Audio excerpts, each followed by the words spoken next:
আমাদের দেশের এক মুফতিকে আমরা দেখেছিলাম। এই মুফতি এক সময় অনেক আবোল তাবোল কথা বলেছিলেন। তার মধ্যে এটা বলেছিলেন যে ইমাম মাহদী এসেছেন, সৌদি আরবের কারাগারে বন্দী আছে। নাউজুবিল্লাহ।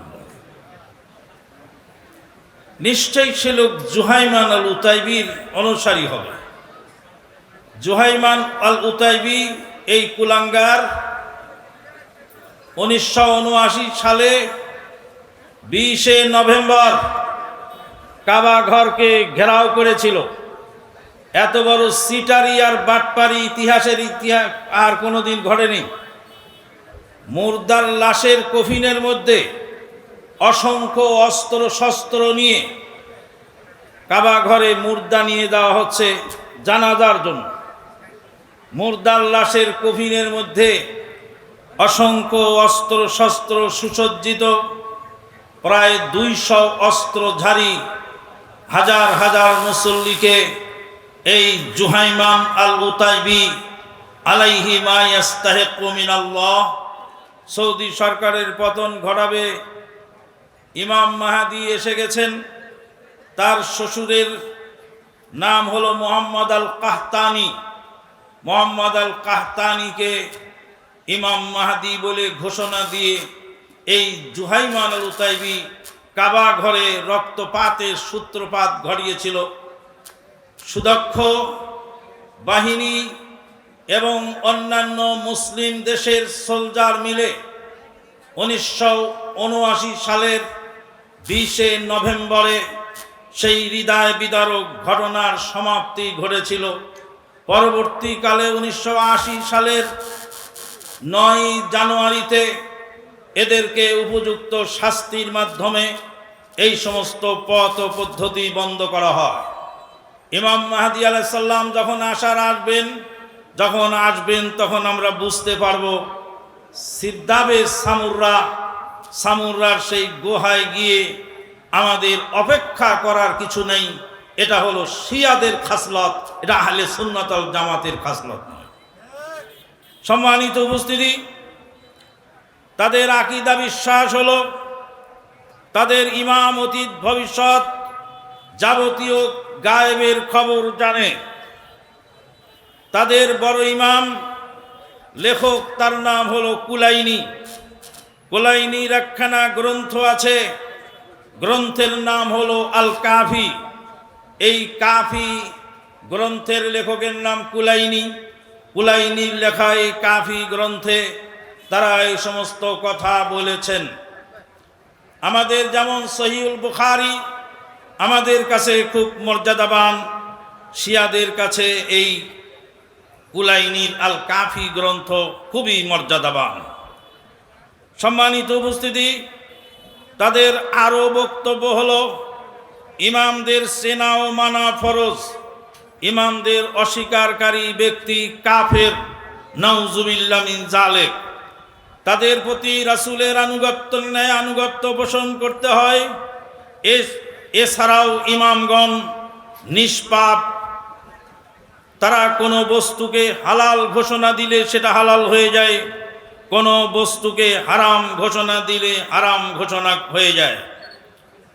তাদের সবচেয়ে ভয়ানক আকীদা হলো আলী রাদিয়াল্লাহু তাআলা আনহু সহ আর কয়েকজন সাহাবী ব্যতিরেকে বাকি সব সাহাবী রাসূলুল্লাহ সাল্লাল্লাহু আলাইহি সাল্লামের তিরোধানের পরে মুরতাদ হয়ে যায়। ইন্না লিল্লাহি ওয়া ইন্না ইলাইহি রাজিউন। মহান আল্লাহ পাক বলেন, আউযু বিল্লাহি মিনাশ শাইতানির রাজিম। والسابقون الأولون من المهاجرين والأنصار والذين اتبعوهم بإحسان رضي الله عنهم ورضوا عنه وأعد لهم جنات تجري من تحتها الأنهار خالدين فيها والسابقون الأولون মিনাল মুহাজিরিন ওয়াল আনসার, সাহাবায়ে কেরাম পূর্ববর্তী নেককার ব্যক্তিদের মধ্যে যারা অগ্রগণ্য নেক কাজে, তাদের মধ্যে একদল আনসার, একদল মুহাজির, আল্লাহ রাব্বুল আলামিন তাদের উপরে রাজি হয়ে গেছেন। রাদিয়াল্লাহু আনহুম ওয়া রাদু আনহু, যাদের উপরে আল্লাহ রাজি হয়েছেন, যাদেরকে আল্লাহ দুনিয়ায় সার্টিফিকেট দিয়েছেন জান্নাতের, এই বেঈমান কুলাঙ্গারেরা তাদেরকে মুসলমানই মনে করে না। বলবেন ইসরায়েল আর ইরান যুদ্ধ চলছে, আপনি কোন পক্ষে? আরে ইসরায়েল তো ইসলামের দুশমন, আরে ইসরায়েল তো মুসলমানদের চির শত্রু, এটা তো পৃথিবীর সবাই জানে। কিন্তু ইরান দে এই শিয়ারা যে এত বড় বেঈমান, যারা নবীর স্ত্রীকে চরিত্রহীন বলে, যারা নবীদেরকে মুরতাদ বলতে পারে, তাদের মতো বেঈমানদের মুখোশ উন্মোচন করা খুব বেশি জরুরি। খুব গালিগালাজ হয়েছে। গত জুমায় কিছুটা সিটে ফুটা আলোচনা করেছিলাম। গালি যে কত টোল আমাকে দিয়েছে, তুমি দিতে থাকো গালি।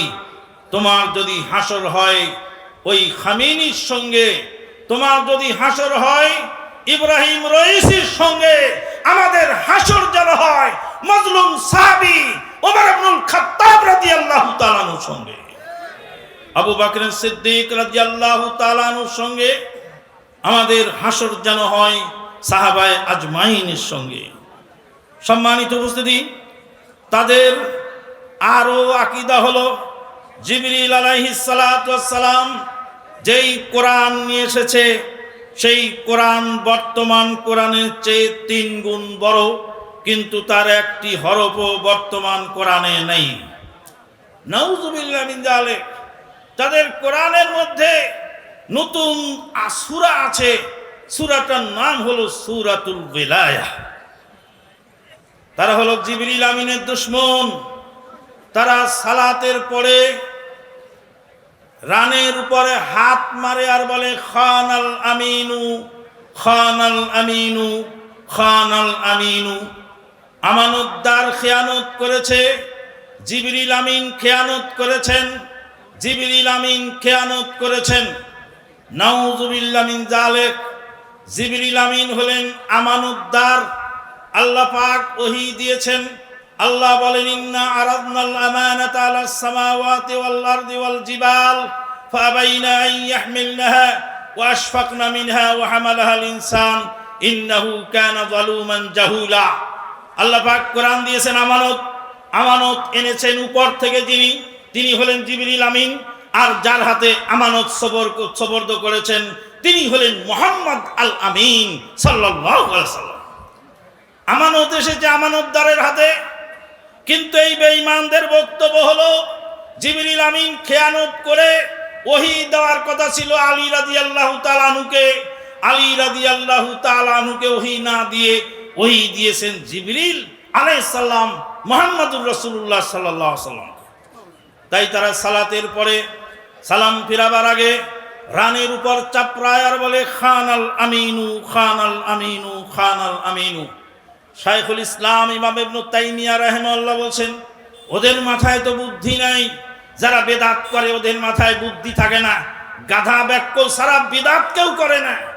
ওই যে কয়েকদিন আগেই তো আপনি রোজার নিয়ত পড়লেন, নয়তুয়ান আসুমা গাদান, আমি কালকে রোজা রাখবো, আজকে নিয়ত করতেছি। নয়তুয়ান আসুমা গাদান, আমি আগামীকাল রোজা রাখবো, আজকে নিয়ত করছি। তার মানে ও গাধা যদি গাদান শব্দের অর্থ বুঝতো তাহলে এই নিয়তন বানাতো না। শাইখুল ইসলাম ইবনে তাইমিয়া, ইমাম ইবনে তাইমিয়া রাহিমাহুল্লাহ বলেন, ও গাধা ও বোকা যদি বুঝতো আমিন মানে আমানতদার, যাকে আল্লাহ পাক জিবরিল আমিন বলে সার্টিফিকেট দিয়েছেন, এই আমানতদার আবার খিয়ানত করে কেমনে? যদি ওরা বুঝতো তাহলে বলতো খানাল খায়নু, খানাল খায়নু, খানাল খায়নু। খেয়ানতকারী খেয়ানত করেছে, খেয়ানতকারী খেয়ানত করেছে, খেয়ানতকারী খেয়ানত করেছে, তা না বলে তারা বসে আমানতদার খেয়ানত করেছে। আল্লাহ রাব্বুল আলামিন কোরআনুল কারীমে বলছেন, আউযু বিল্লাহি মিনাশ শাইতানির রাজীম قل من كان عدوا لجبريل فإنه نزله على قلبك بإذن الله مصدقا لما بين يديه وهدى وبشرى للمؤمنين হে নবী আপনি বলে দিন যে ব্যক্তি জিবরিল আমিন আলাইহিস সালাতু ওয়াস সালামের সাথে শত্রুতা রাখে আল্লাহ পাক জিবরিল আমিনকে তার নবী মুহাম্মদুর রাসূলুল্লাহ সাল্লাল্লাহু আলাইহি ওয়াসাল্লামকে নাজিল করেন। তারপরে আয়াত আল্লাহ বলেন মান কানা আদুওয়াল লিল্লাহ ওয়া মালাইকাতিহি ওয়া রুসুলিহি ওয়া জিবরিল ওয়া মিকাল ফাইন্নাল্লাহা আদুওয়াল লিল কাফিরিন। মান কানা আদুওয়াল লিল্লাহ যে ব্যক্তি আল্লাহর দুশমন জিবরিল আমিনের সঙ্গে দুশমনি করলে আল্লাহর সঙ্গে দুশমনি করা হয়ে যায়। জিবরিল আমিন খেয়ানত করে ওহী দিলেন আর নবী সাল্লাল্লাহু আলাইহি ওয়াসাল্লামের কাছে আলী রাদিয়াল্লাহু আনহু না দিয়ে তো আল্লাহ চুপ করে বসে রইলেন। আল্লাহ নীরব থাকলে আল্লাহ জিবরিল আমিনকে ধরলেন না, তাহলে প্রকারান্তরে আল্লাহর সঙ্গে শত্রুতা করা হলো। তাই আল্লাহ পাক বলছেন মান কানা আদুওয়াল লিল্লাহ ওয়া মালাইকাতিহি ওয়া জিবরিল ওয়া মিকাল মালাইকাতিহি ওয়া কুতুবিহি মালাইকাতিহি ওয়া রুসুলিহি ওয়া জিবরিল ওয়া মিকাল ফাইন্নাল্লাহা আদুওয়াল লিল কাফিরিন।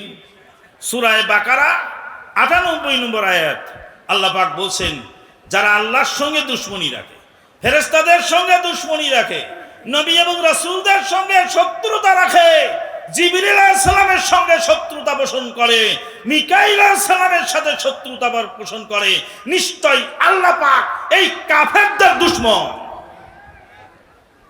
আল্লাহ পাক এই আয়াতে বললেন জিবরিল আমিন আলাইহিস সালামের সঙ্গে দুশমনি রাখলে সে কাফের হয়ে যায়, সে আর মুমিন থাকে না। সম্মানিত উপস্থিতি, তাদের আরো আকীদা রয়েছে, তার মধ্যে হলো সুন্নিরা জাহান্নামী। সুন্নিরা দের জানাজার সালাত পড়া যায় না, সুন্নিরা কাফের ও নাপাক, সুন্নিদের সালাতে জানাজা পড়া যায় নাই, সুন্নিদের জবাইকৃত পশু খাওয়া বৈধ নয়, সুন্নিরা জারজ সন্তান, নাউজুবিল্লাহ। সুন্নিরা বানর ও শূকর, তাদেরকে হত্যা করা ওয়াজিব।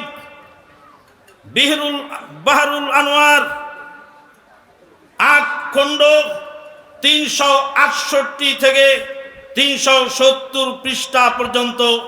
তাই তো বলি লক্ষ লক্ষ মুসলিমকে তারা হত্যা করেছে, সিরিয়াকে মেরে তামা তামা করেছে, ইরাকের সাদ্দামের পতনের পরে ইরাকের লক্ষ লক্ষ সুন্নি মুসলিমকে কচু কাটা করেছে, যুদ্ধ লেগেছে ওর ইসরায়েলের সঙ্গে, আরব বিশ্বের তেল কোম্পানির উপরে বোমা মেরে গোটা বিশ্বকে অচল করে দেওয়ার ষড়যন্ত্রে তারা লিপ্ত আছে। তাদের উদ্দেশ্য হলো মক্কা মদিনা দখল করা, মদিনার বাকিউল গারকাদে এসে মা আয়েশা সিদ্দিকার কবরকে খনন করে সেই কবর থেকে লাশ তুলে চাবুক পিটা করা হলো তাদের আকীদা।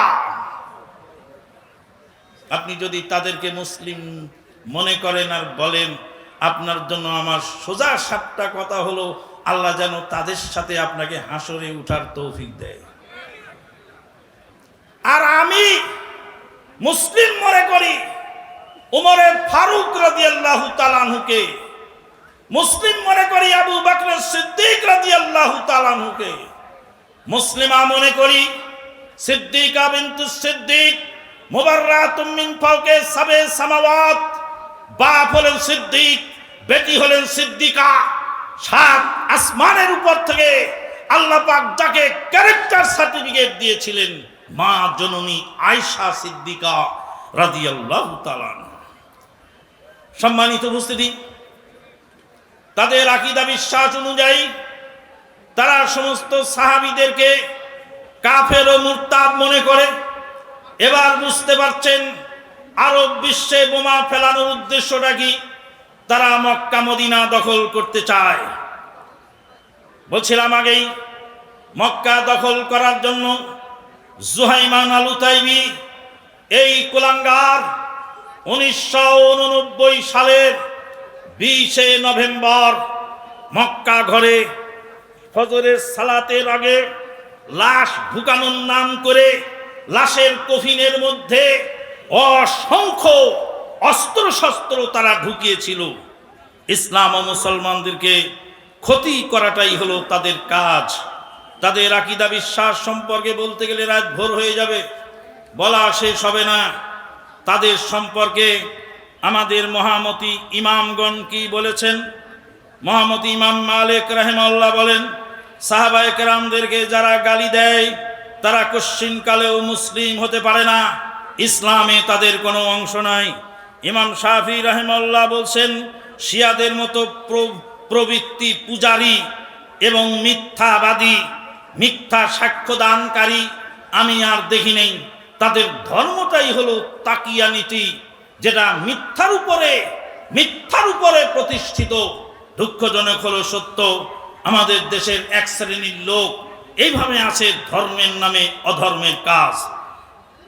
ইমাম আহমদ বিন হাম্বল রাহিমাহুল্লাহ বলেন, যারা আবু বকর সিদ্দিক রাদিয়াল্লাহু তাআলা আনহু, ওমর ফারুক রাদিয়াল্লাহু তাআলা আনহু, আয়েশা সিদ্দিকা রাদিয়াল্লাহু তাআলা আনহা সহ অন্যান্য সাহাবীদেরকে গালি দেয়, তারা ইসলামের উপরে আছে বলে আমরা মনে করি না। ইমাম বুখারী রাহিমাহুল্লাহ বলেন, আমি জাহমি ও রাফেদি অথবা ইহুদি ও নাসারাদের পিছনে সালাত আদায় করাকে পরোয়া করি না। তারপরে তিনি আরো বলেন, তাদেরকে সালাম দেওয়া যাবে না, তাদের রোগীদের সেবা করা যাবে না, তাদের সাথে বিবাহ করা যাবে না। জাহমি ও রাফেদিদেরকে সালাম দেওয়া যাবে না। ইমাম বুখারী বলেছেন, আমার দাদা বলেন নেই, আমার নানা বলেন নেই, ইমাম বুখারী রাহিমাহুল্লাহ বলেছেন। তিনি বলেছেন তাদের রোগীদের সেবা করা যাবে না। একজন কাফের যদি অসুস্থ হয়, সে কাফেরকে আপনি সেবা করতে পারবেন, কিন্তু জাহমি রাফেদির কোনো মানুষ অসুস্থ হলে তার সেবা করতে পারবেন না। কারণ কোন কাফের যদি অসুস্থ হয়, ওই অবস্থায় আপনাকে কুফরির দাওয়াত দেবে না, আপনাকে কাফের বানাবার চেষ্টা করবে না। কিন্তু আপনি যদি কোনো জাহমি রাফেদিকে খেদমত করতে যান অসুস্থ অবস্থায়, সেই অবস্থায় সে আপনাকে জাহমি রাফেদি বানাবার জন্য চেষ্টা করবে। আহলে সুন্নাত ওয়াল জামাতের লোকদেরকে আক্রমণ করাটাই হলো তাদের কাজ। সম্মানিত উপস্থিতি, মহামতি ইমামগণ, ইমাম যাহাবী রাহিমাহুল্লাহ বলছেন, ইমাম মুহাম্মদ বিন আব্দুল ওয়াহাব নাজদী রাহিমাহুল্লাহ বলছেন, ইমাম আলবানী রাহিমাহুল্লাহ বলছেন, এই সমস্ত ইমাম, এই সমস্ত আলেমদের বক্তব্য রয়েছে অনেক। আর সবচেয়ে বেশি অবদান রেখেছেন পাকিস্তানের আহলে হাদিস আলেম জনাব ইহসান ইলাহি জহির রাহিমাহুল্লাহ, যার ক্ষুরধার লেখনির সামনে তাদের দাঁড়াবার কোনো ক্ষমতা ছিল না। তাই তো চলন্ত বক্তৃতার মধ্যে টাইম বোমা সেট করে তাকে পৃথিবী থেকে বিদায় করে দিল। ইন্না লিল্লাহি ওয়া ইন্না ইলাইহি রাজিউন। আহলে বাইতের সঠিক পরিচয় ও শিয়াদের ভ্রান্ত আকীদার খণ্ডন। আহলে বায়েত বলা হয় ঘরের অধিবাসীকে। আহলে বায়েত বলতে এখানে শেষ নবী মুহাম্মদুর রাসূলুল্লাহ সাল্লাল্লাহু আলাইহি সাল্লামের পরিজনকে বোঝানো হয়। মুহাম্মদুর রাসূলুল্লাহ সাল্লাল্লাহু আলাইহি সাল্লামের পরিবার পরিজন নিঃসন্দেহে তারা ভক্তি শ্রদ্ধার পাত্র, নিঃসন্দেহে তারা ভালো মানুষ, নিঃসন্দেহে তারা উৎকৃষ্ট মানুষ কোরআন এবং সুন্নাহর আলোকে।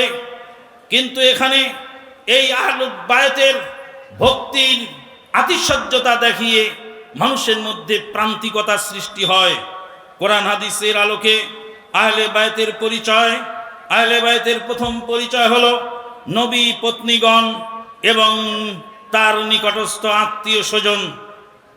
নিকটস্থ আত্মীয়ের মধ্যে আলী রাদিয়াল্লাহু তাআলা আনহু, ফাতেমা রাদিয়াল্লাহু তাআলা আনহা, হাসান রাদিয়াল্লাহু তাআলা আনহু, হুসাইন রাদিয়াল্লাহু তাআলা আনহু, এরা আহলে বায়েতের অন্তর্ভুক্ত।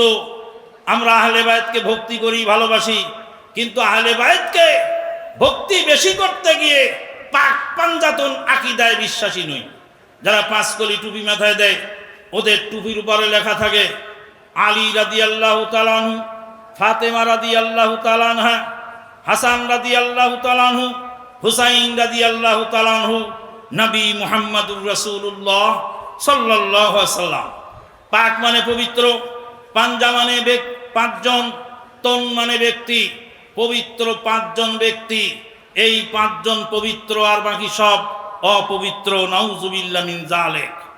আহলে বায়ত বলা হয় তাদেরকে যাদের জন্য সাদাকা গ্রহণ করা হারাম। আহলে বায়ত নবীর পরিবার, নবীর বংশের লোকদের জন্য কিয়ামত পর্যন্ত সাদাকা গ্রহণ করা হারাম। তাদের মধ্যে গরিব মানুষ থাকলে তাদেরকে সাধারণ দান দেওয়া যাবে, কিন্তু তাদেরকে সাদাকা খাওয়ানো যাবে না।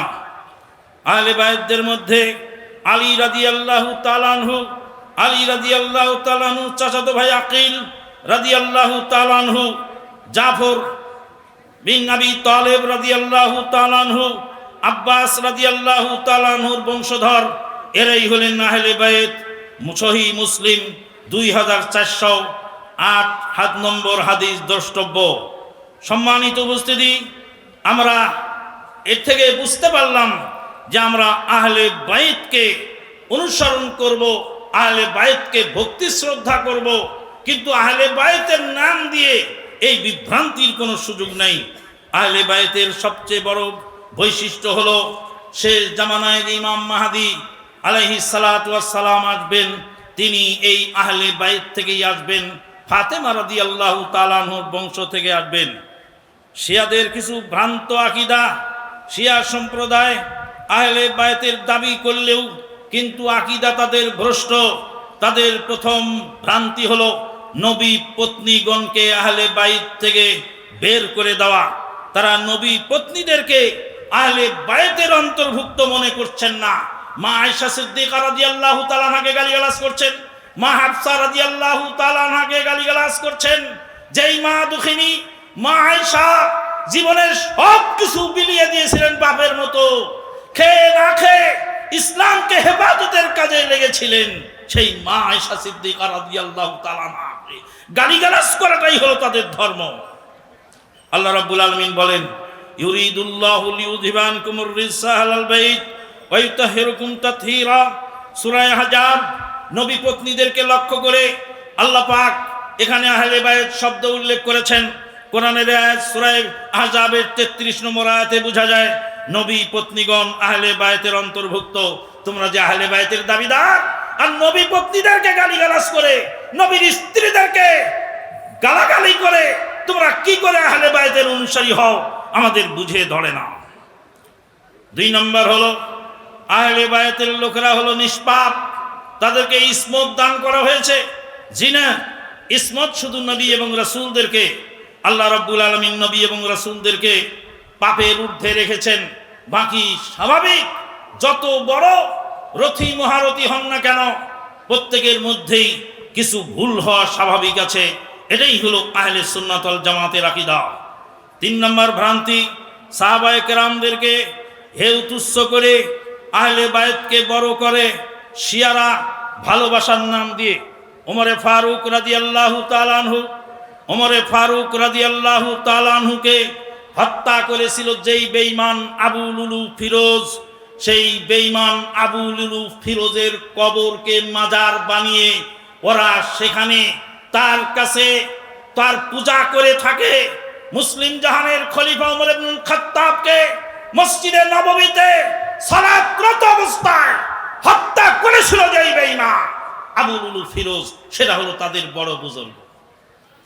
ওমরে ফারুক রাদিয়াল্লাহু তাআলা আনহু যেদিন শুনেছিলেন মদিনায় মারা গেলে নবী তার জন্য সুপারিশ করবেন, এই হাদিস শোনার পর থেকেই তিনি প্রতিদিন দোয়া করতেন, আল্লাহুম্মা রযুকনি শাহাদাতান ফি সাবিলিক ওয়াজআল মাউতি ফি বালাদি রাসূলিক। হে আল্লাহ, তোমার রাস্তায় শহীদ হওয়ার তৌফিক আমাকে দিও।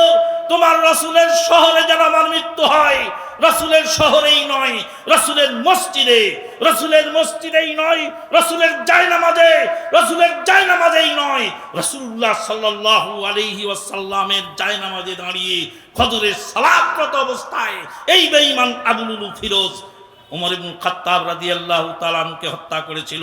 খলিফাকে হত্যাকারী হলো তাদের বুজুর্গ, তাদের পীর।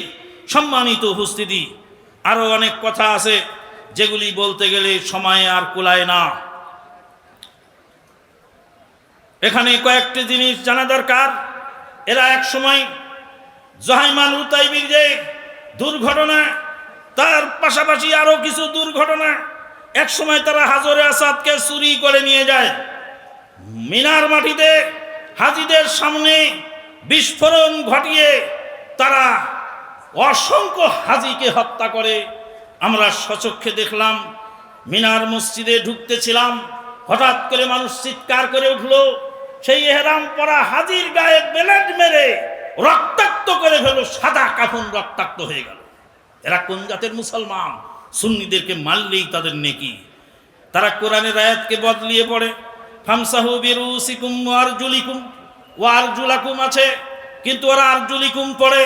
তারা উজু করার সময় পা ধৌত করে না, পাকে মাসাহ করে, যা আমি সচক্ষে দেখেছি বাহরাইনের ধর্ম মন্ত্রণালয়ে।